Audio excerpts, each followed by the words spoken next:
Bonjour à tous et bienvenue chez AGS Performance, centre frais d'autosport Pau. Aujourd'hui, on va travailler là-dessus. Donc, il s'agit d'une Porsche Cayman 718, modèle GT4. C'est un très très bel exemplaire qui est déjà légèrement préparé pour la piste. Comme on peut le voir, on a des sièges Recaro, des harnais. C'est un véhicule qui fait beaucoup de pistes, qui fait quasi exclusivement de la piste. On a un extérieur gris, des intérieurs d'ouvrant en jaune. C'est un véhicule qui a eu un covering complet. La Cayman GT4 718 est annoncée d'origine à 420 chevaux.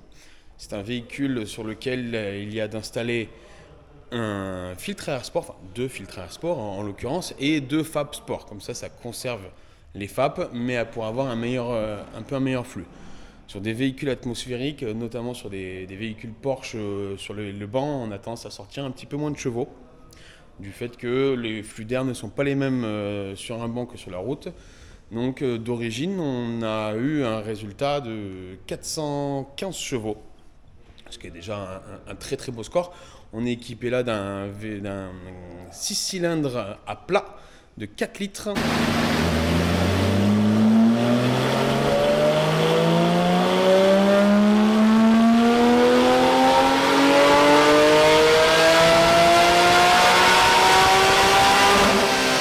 C'est vraiment un très très bel exemplaire. Moi j'aime beaucoup ce véhicule. C'est vraiment très très beau. Sur ce véhicule, objectif numéro 1, ça va vraiment être une optimisation moteur. C'est-à-dire que c'est un véhicule, comme je le disais, qui fait beaucoup de pistes. Donc le but, c'est si on peut les gratter 1 seconde, 2 secondes, avoir plus de réactivité et avoir un petit peu plus de réactivité moteur, tout simplement. Donc là, on en est à la phase où donc on a lu la cartographie d'origine. On a fait un premier passage au banc. Et ensuite, on va faire toujours une toute première cartographie où on ne va pas du tout toucher les avances et compagnie. On va avoir un score qui va être très similaire, mais c'est surtout pour nous, pour voir comment la voiture réagit aux modifications qu'on lui demande. En l'occurrence, avec la première version de cartographie, on est passé de 415 à 417 chevaux.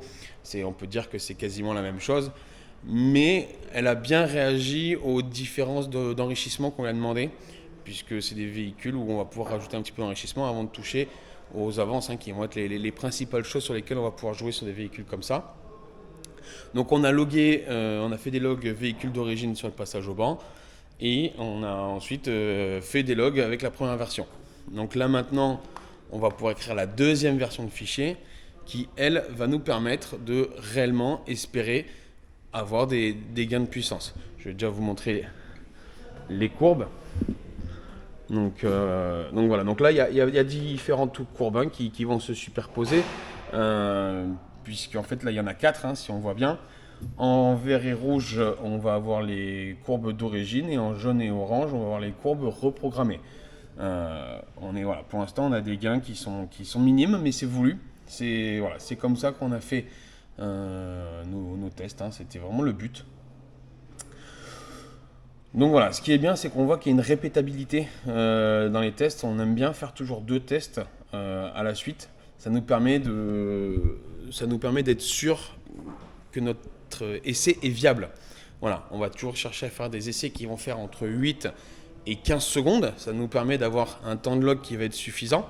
Donc pour ça, nous, on est équipé d'un banc 4 roues motrices synchronisé et qui est freiné, qui est capable d'aller mesurer des puissances supérieures à 1500 chevaux, des vitesses supérieures à 300 km/h. Donc voilà, on va vraiment essayer d'avoir toujours un tir un petit peu long, comme ça quand on fait nos mesures de data, ça permet d'avoir quelque chose qui va être beaucoup plus fin et de bien meilleure qualité. Eh bien écoutez, c'est parti, on va écrire la V2 et puis on va voir ce que ça donne. Donc là maintenant, on va mettre la deuxième version de fichier dans la voiture. Donc là, hop, on est parti, on est connecté en OBD cette fois-ci. Hop, l'autotuneur prépare son écriture et ensuite il va réécrire entièrement le calculateur. Particularité non, mais quand on fait une écriture sur un calculateur, le logiciel commence toujours par effacer les données d'origine avant de réécrire les nouvelles données. Donc ça va nous créer des défauts au tableau de bord qui sont normaux sur toute la durée de l'écriture. Voilà. Là, il est toujours en train d'essayer de se connecter correctement. Et voilà. Il efface. Et ensuite, hop, il écrit une nouvelle calibration. Allez, on va le laisser travailler. Donc, on se retrouve à bord de cette Cayman GT4, 718 toujours. On va maintenant faire le tir au banc avec les logs, avec la deuxième version de cartographie. Donc voilà, je vous présente un petit peu l'intérieur. C'est vraiment très très beau comme véhicule. C'est vraiment super sympa. Donc là, on a l'ordinateur qui est prêt à faire les enregistrements de logs. Et puis je vais vous faire un démarrage. Hop, on est prêt.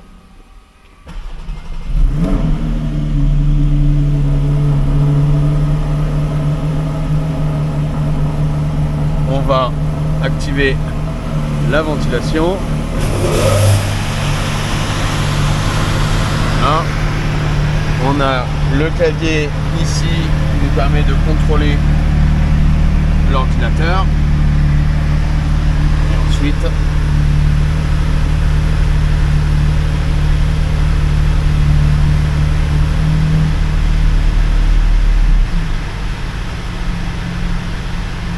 voilà, on a un enregistrement de paramètres avec un affichage en temps réel de quelques paramètres, mais pas énormément. On a le véhicule qui nous annonce un problème de pneus. C'est normal, c'est un véhicule qui fait de la piste. Il est en configuration des pressions pneus piste. Donc c'est pour ça qu'il nous parle. Donc là, on va attendre un petit peu que le véhicule chauffe. On va le faire rouler tranquillement, histoire que tout chauffe doucement, que tout soit en température, et ensuite on pourra faire un tir.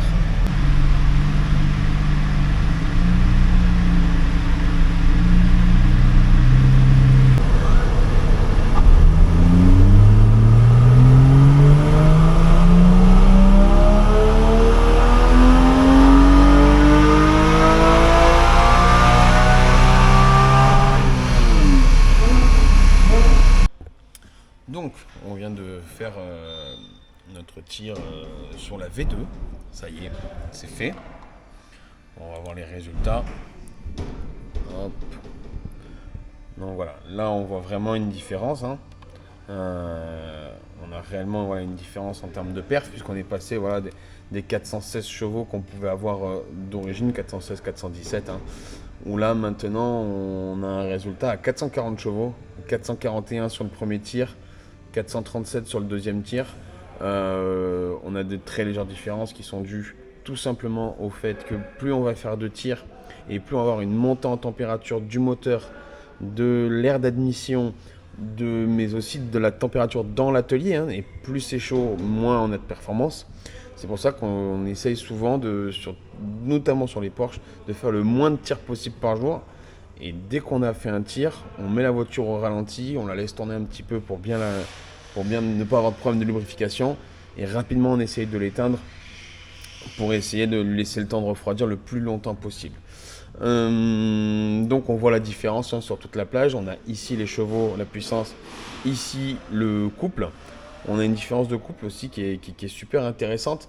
On va venir chercher à peu près une trentaine de newton-mètres de couple. On avait 443 newtons d'origine.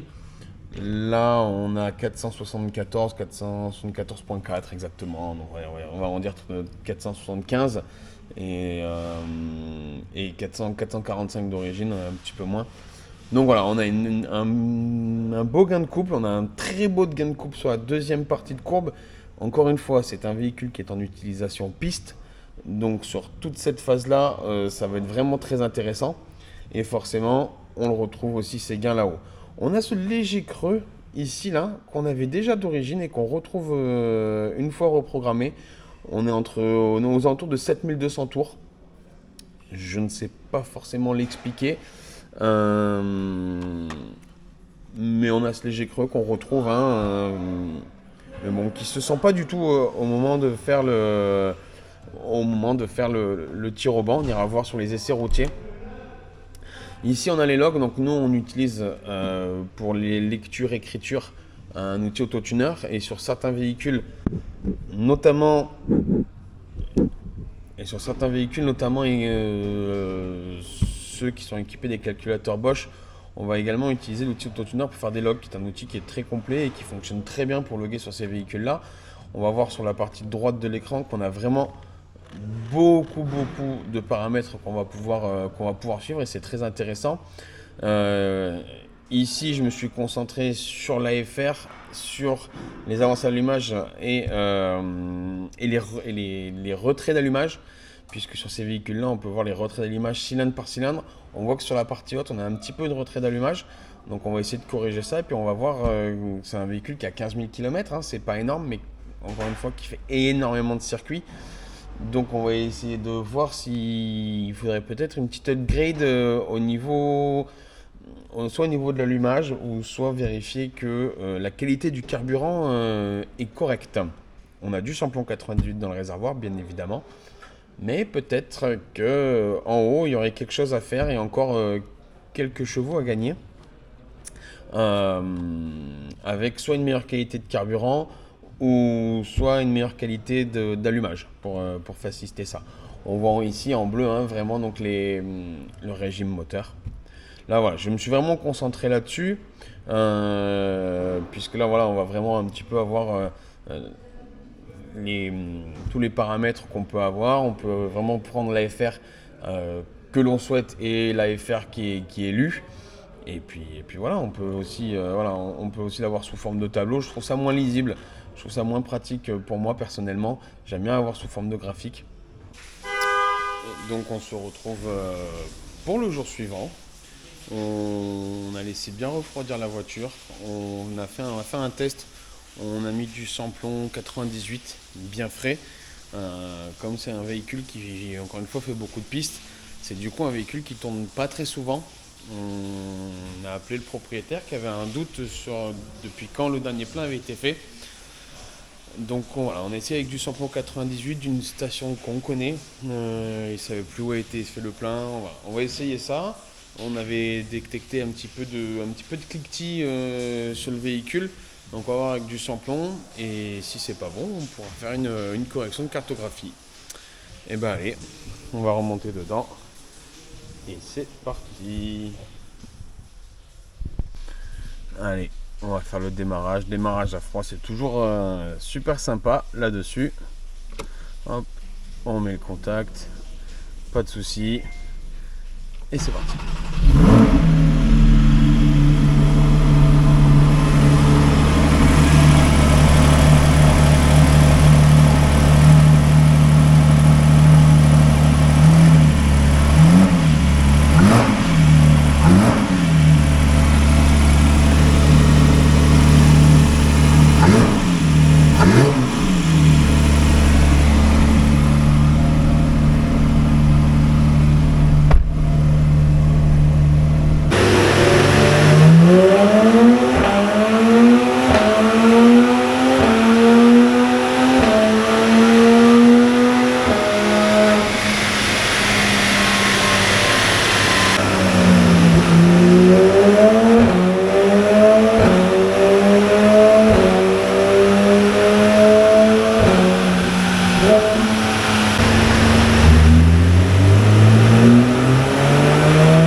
Donc on a fait le dernier tir avec donc des températures plus fraîches, et surtout on a mis du samplon 98 frais, et ce samplon 98 frais, on a été rajouter 10% d'éthanol. On a créé nous-mêmes du coup du samplon 98 E10.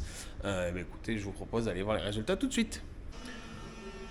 Donc là, comme on peut le voir, avec le nouveau carburant, on a encore un gain. On est passé du coup avec un résultat qui est avoisinant les 444,4 chevaux. Donc voilà, vraiment ce carburant-là en plus va nous apporter ça, un gain qui est pas négligeable. Donc on a pu voir les résultats sur cette Porsche Cayman avec un travail étape par étape avec d'abord un réglage de la carburation et ensuite un réglage des avancées à allumage. On a un gain qui est quand même super intéressant au résultat. On est allé chercher plus de 25, plus de 27 chevaux sur un moteur atmosphérique. C'est super intéressant. Donc écoutez, n'hésitez pas, si le contenu vous plaît, à vous abonner à notre nouvelle page AGS Performance Fred Autosport Po. Merci.